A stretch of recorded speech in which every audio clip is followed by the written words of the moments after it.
நம்ம வந்து இன்றைக்கி வெங்காயத்தை வச்சு தான் நம்ம செய்ய போகிறோம். வெங்காயத்தை வந்து பஜ்ஜி மாதிரி நம்ம போட்டு எடுக்கலாம். எப்படி செய்யறதுன்னு சொல்லி பார்க்கலாம். ஃபஸ்ட்டு வெங்காயத்தை வந்து இந்த மாதிரி நீல வாக்கில் நல்லா கட் பண்ணிவிட்டு இப்படி வந்து தனித்தனியாக நல்லா உதுத்து எடுத்துக்கணும். இப்படி நல்லா தனித்தனியாக உதுத்து எடுத்துக்கணும். பாருங்கள், நம்ம வந்து தனித்தனியாக நல்லா உதுத்து எடுத்துக்கணும். இதில் வந்து இப்போது நம்ம உப்பு வந்து ஒரு அரை ஸ்பூன் அளவுக்கு சேர்த்துக்கலாம்.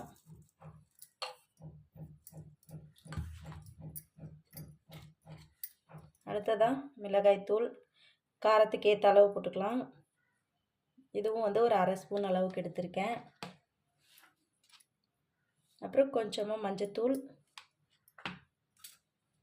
அப்புறம் மிளகு வந்து பொடி பண்ணி வச்சுருக்கேன், அதையும் போட்டுக்கலாம். அப்புறம் சீரகப்பொடி, இதுவும் வந்து கொஞ்சமாக போட்டுக்கலாம்.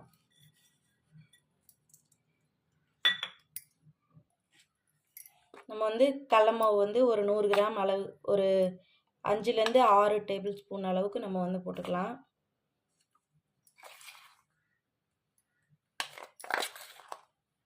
ஆறு ஸ்பூன் போட்டிருக்கேன். அரிசி மாவு வந்து அதில் பாதி 3 ஸ்பூன் போட்டுக்கலாம்.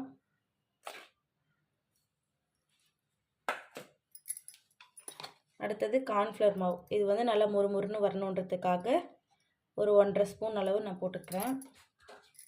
இதை போட்டு நல்லா நம்ம வந்து மிக்ஸ் பண்ணிக்கலாம்.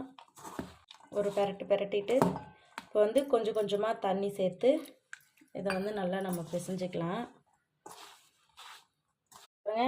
மாவு போட்டு நம்ம பிசைஞ்சதுக்கப்புறம் நல்லா இந்த பதத்துக்கு இருக்குது. இந்த பதம் இருக்கும்போது நம்ம வந்து இப்படி பஜ்ஜி மாதிரி நல்லா ரவுண்ட் ஷேப்பில் தட்டி எண்ணெயில் போடுறதுக்கு வந்து கரெக்டாக இருக்குது. இந்த பதத்துக்கு தான் இருக்கணும். இப்போ வந்து நம்ம எண்ணெய்க்கு வந்து சூடு பண்ணிக்கலாம். பாருங்கள், எண்ணெய் வந்து சூடாகிடுச்சு. ஃபஸ்ட்டு வந்து போட்டு பார்ப்போம்.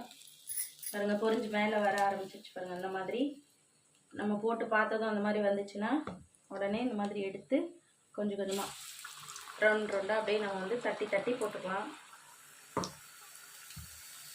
இந்த மாதிரி டிஃப்ரெண்ட்டாக செஞ்சு பாருங்கள், எப்படி இருக்கும்னு சொல்லிட்டு நீங்கள் ட்ரை பண்ணி பார்த்துட்டு கமெண்ட்டில் சொல்லுங்கள்.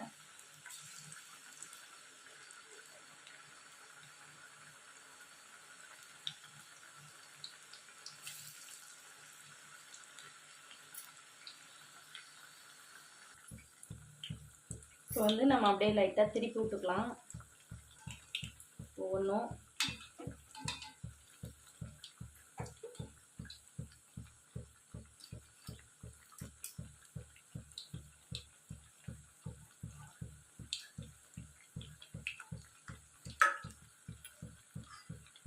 பாருங்கள், ஓரளவுக்கு நல்லா செவந்து வர ஆரம்பிச்சிருச்சு.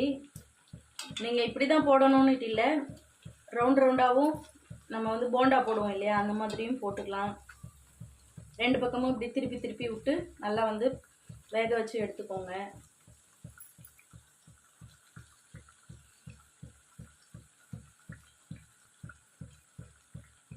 பாருங்கள், நல்லா செவந்து வெந்துருச்சு. நம்ம வந்து இப்போ எடுத்துக்கலாம்.